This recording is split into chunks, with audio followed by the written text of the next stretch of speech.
Welcome back. That was a press conference in which President Donald Trump was delivering a speech, and he was sending confidence to his supporters, and he also said that he won the state of Florida, which is, of course, we all know it's a decisive state, and he also won Pennsylvania, Ohio, North Carolina, and other states. And now we continue and proceed with our interview on the U.S. presidential elections 2020 with Dr. Ibrahim Al-Ghazawi, Professor of International Relations. Dr. Ghazawi, we've just watched the press conference for President Donald Trump. Yeah, as we expected before it was aired, that it will be full of enthusiasm and sending a confidence message to his supporters. But even he has gone much further than that, and he declared that he practically won the election. And he said that he will take the issue of extending votes after the time to the Supreme Court. And that means, he is not intending to accept any votes that would be cast. The official results has not been yet announced. Exactly. Still, most of the figures or the final outcomes of some decisive states that he announced is not yet declared officially in the states. So yes, he might have received calls and from his supporters there, but still not yet officially declared. So we will have to wait. How do you read his press conference now being aired right now as a persistent president and sure of winning? Well, that is another assurance on that the passage of election is going to take even more sizzling and hotter trajectories in the coming hours, because he's not accepting any other result except what he said.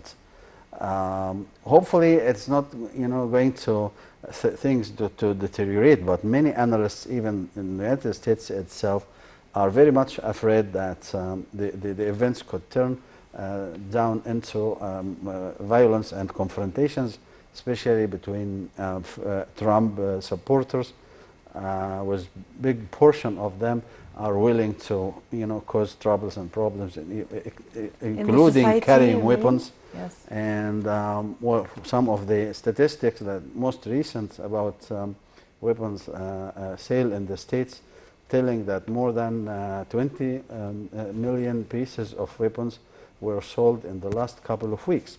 That means there is something taking place. Hopefully nothing. We cannot predict. But most of the states also have taken some strict measures concerning reinforcing security and different official buildings, etc., etc., which is, I have to say, a little bit new for the scenery of the United States election. Yes. That's why it is compared to the one that I told you about, 1860. That was followed by American Civil War. Hopefully this is not going to happen again. United States is a focal country in the world, and it's, I think, for the interest of the whole world that this election goes smoothly and without any troubles there. Yes. Dr. Ghazawi, now we have the two, Donald Trump with his experience as already being the President of the United States, and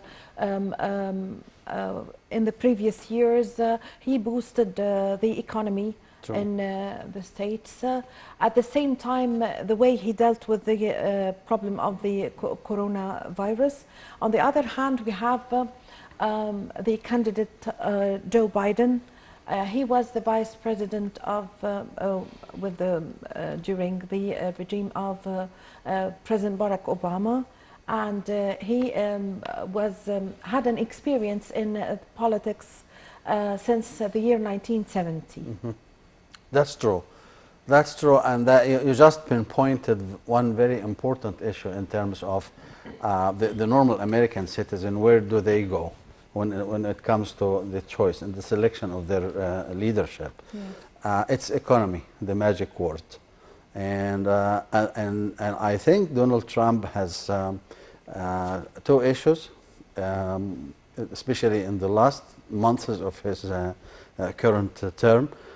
One concerning the American economy performance, and the latest reports telling that there was a real boost and increase in the economic in the growth of the economic the American economy in the last quarter of 2020. Yes. That means even the rate or the ratio is 33%, which is enormously high. And this growth rate did not happen even since, I would say, 1930s, and that means long time ago. And that's very great and a positive addition to Yes. Trump assets in terms of the competition with Biden. Other thing concerning he and his administration confrontation with the coronavirus issue. Yes. Because that was a point where he received so many critiques in the last weeks from Biden campaign, accusing him of not being up to the challenge of finding cures or Yes. vaccines or whatever. But with the overall performance there, would take things also positively towards his side. That's why I think the coming probably 2 or 3 hours will be very Crucial. Yes. crucial in terms Yes. of where it goes, Yes. the presidency. So what are the expectations? Also, an hour ago, Joe Biden held a press conference, and he also sent his confidence to his supporters. Well, that's normal from both of them. I mean, we cannot expect anything else from both of them. They Yes. still, the ball is still in the ground, and it's not decisive which direction it will go. Yes. So all they can do now, both of them, is just to make more inputs in terms of confidence and senses, Yes. sending messages of strength and power and confidence and optimism in terms of the results of the election. But we still have to wait. I mean, Yes. no one can tell until now who is going to be the president of the United States. But the words of President Trump that he said just minutes ago, revealing that he is not going to accept easily the outcome if it is not coming in Yes. for his favor. Yes. So, Dr. Ghazawi, we'd like to shed light on the Electoral College, which makes the U.S. presidential elections different from other countries. Can we say that the citizen is not electing directly? Not the only get me? decisive Yes. factor in terms of winning or losing the election Yes. there, which is true. Well, the Electoral College, according to the American election system, is just very unique. It's just probably the only country in the world that follow this system is the United States. And it's quite different because normally we have this, like any other country, like Egypt and all other countries in the world, we have this direct voting or casting voting directly through the polling stations. No, that's not the case with the United States. There is the election college, or this college means simply that each state has number of voters according to its population. That's why you say like big states like Texas, California, Florida has higher voters in the Electoral College. Texas has 36 voters. Florida has 29. Pennsylvania has 20. Small states like North and South Dakota has has 3 or 4 votes, as much as I remember. It means that the states are not equal in terms of their weight when it comes to the Electoral College. And that makes some states are very decisive in terms of telling who is going to be the occupier of the Oval House and of the Oval Office in the White House. We talk about Florida is very decisive, and it's already for Trump. We talk about Texas, it's more or less also for Trump. We talk about Pennsylvania still. That's why it is called with Arizona, with some other 4 or 5 states, calling swing states. Swing states are the states which are not easily to be decisive for which direction they go through this previous or the early polling events through which they can read where they are going to vote for. So swinging states means they are in between Democrats and between Republicans. Yes. And so most of the swinging states today seemingly going towards Trump.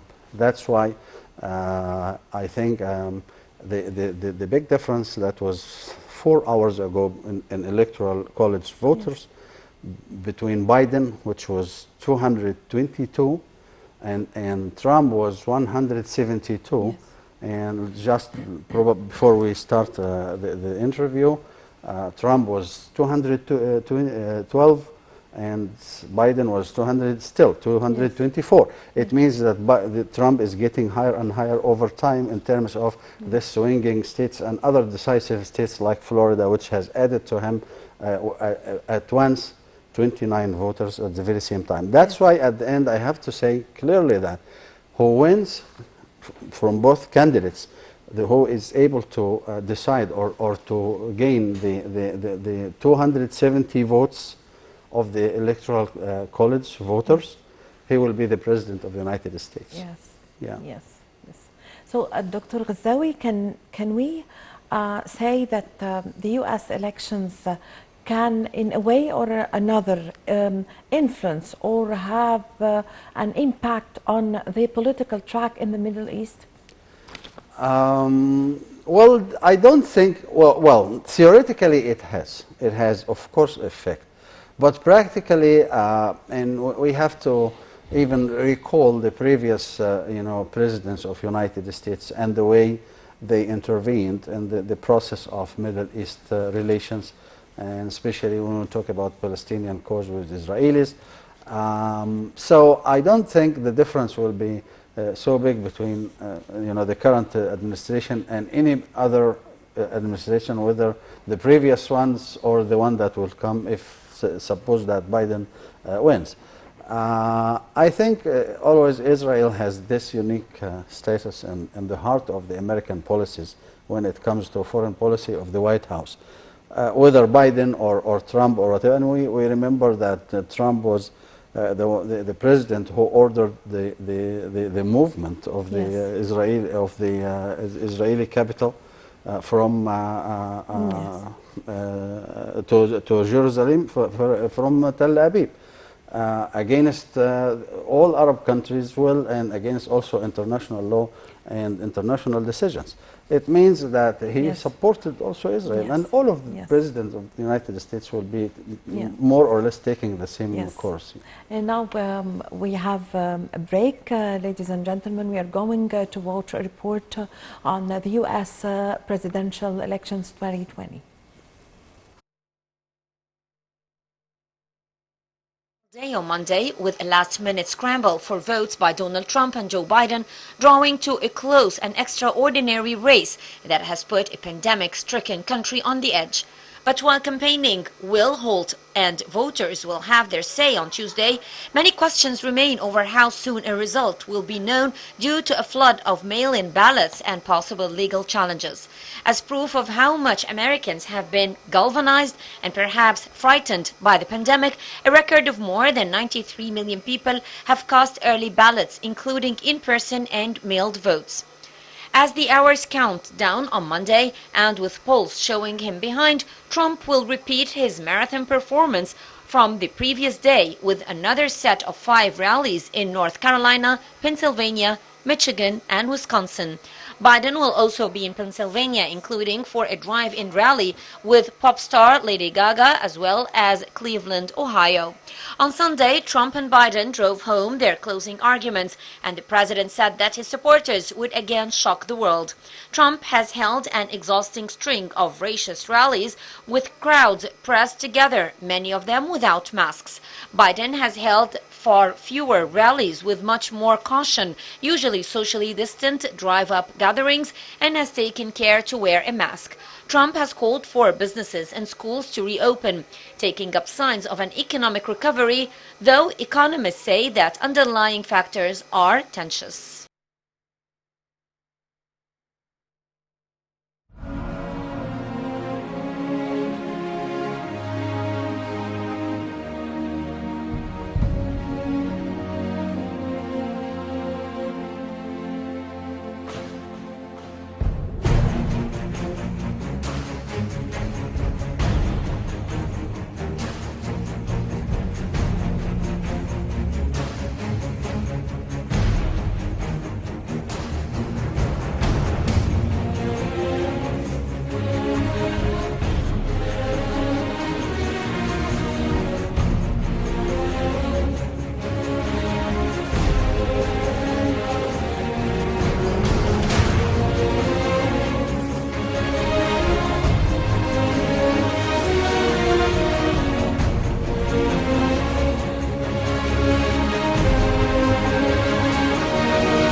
Welcome back, ladies and gentlemen.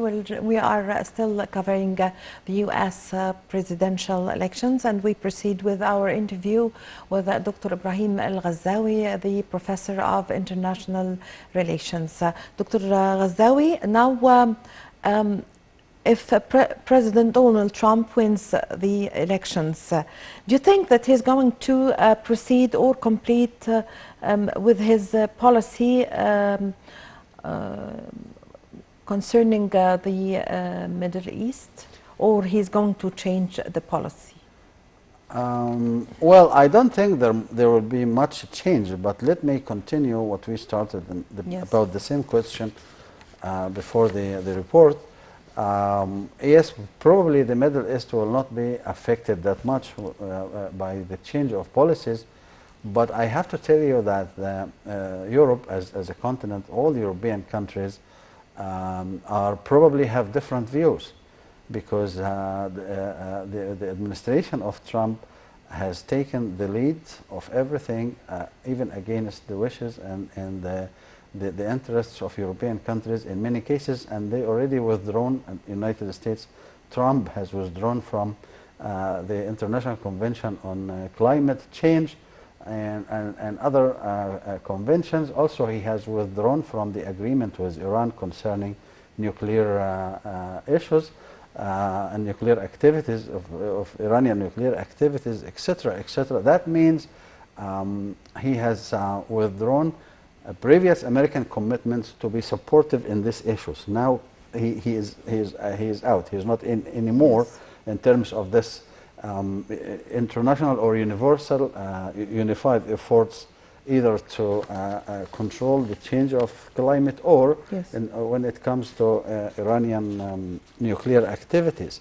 That's why many European countries hoping that there will be a change in terms of the White House attitude when it comes to the collective work, and when it comes to Europe Otherwise, the outcome will be very much negative when it comes to the significance of them working together, United States and European countries.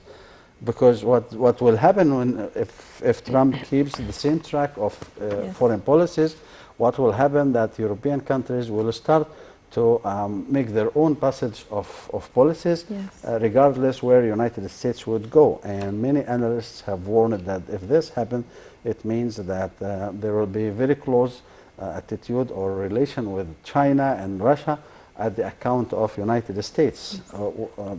That is, of course, one of the things that might happen if Donald Trump wins again and keeps on the same track of Yes. policies Okay. when it comes to foreign policies. So, Yeah. Dr. Ghazawi, concerning the American economy, what changes do we expect to occur in the economy, in the American economy, if Biden wins or if Donald Trump continues or resumes in office? Obviously, Donald Trump economic endeavors are a real asset and addition to the American economy, especially during this, of course, the negative effect of coronavirus disease, and its negative repercussions on the American economy, and actually not only the American but the whole world economy have been badly affected by corona epidemic. But I think probably one of the most decisive issues in terms of the differences between the Trump project and Biden project when it comes to economy is about taxation, where Trump tends to make the taxes or taxation process in the middle class a little bit wider. Biden has promised to lessen these taxes. Yes. And to increase them for higher American with higher income, and also about healthcare plans for. We know that Trump has called off the health plan of Obama administration. Biden is calling to or hoping to bring it back again with some differences. So I think the economy is the magic word when it comes to this issue between both of them. Yes, I thank you very much for your time and for your valuable information. Dr. Ibrahim Al-Ghazawi, Professor of International Relations. Thank you very much, sir. Thank you so much. Thank you. Thank you very much, ladies and gentlemen. I'm Amal Mukhtar. Thank you for following, and please stay tuned for more updates coming up on Nile TV International.